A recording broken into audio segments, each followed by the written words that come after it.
किसी ने बड़े कमाल की बात कही है कि जीवन में ऐसी सोच रखिए कि जो खोया उसका गम नहीं, जो पाया वो किसी से कम नहीं, जो नहीं है वो एक ख्वाब है, पर जो पास है वो लाजवाब है।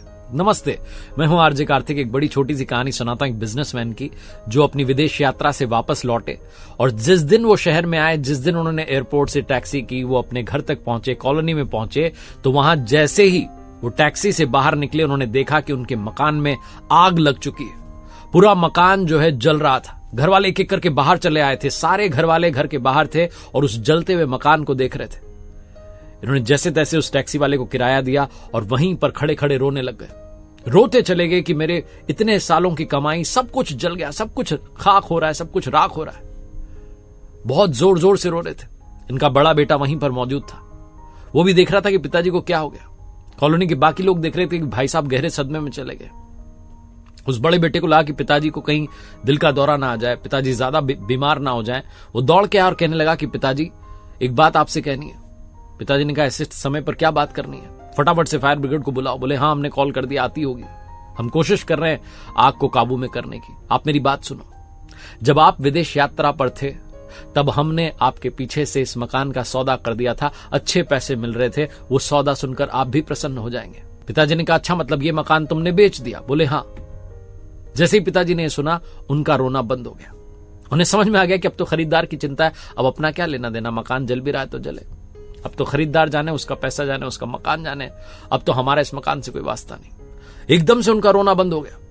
कॉलोनी के बाकी लोग देखने लगे कि ऐसी क्या बात बोल दी बच्चे ने अपने पिता से कि पिताजी रो ही नहीं रहे। उनका रोना बंद हो गया, चुपचाप हो गए एकदम से।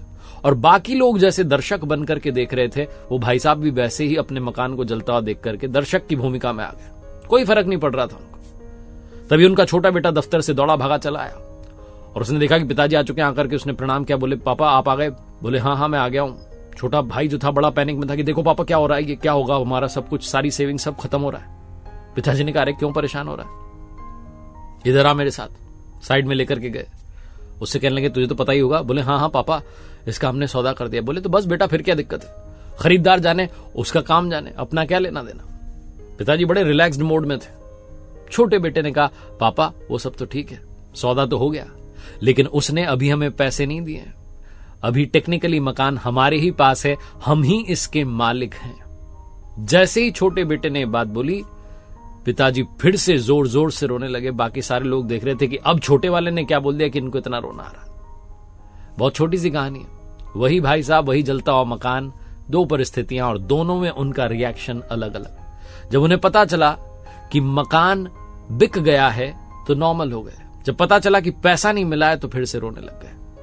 इस दुनिया में असली दुख का कारण लगाव है, आसक्ति है, अटैचमेंट है। जिस दिन आप इस अटैचमेंट से दूर हो जाएंगे उस दिन चीजें आपके लिए आसान हो जाएंगी। छोटी सी कहानी बस यही सिखाती है। एक बार फिर से वही कहूंगा जो अक्सर आपसे कहता हूं, कर दिखाओ कुछ ऐसा कि दुनिया करना चाहे आपके जैसा। याद रखिए हर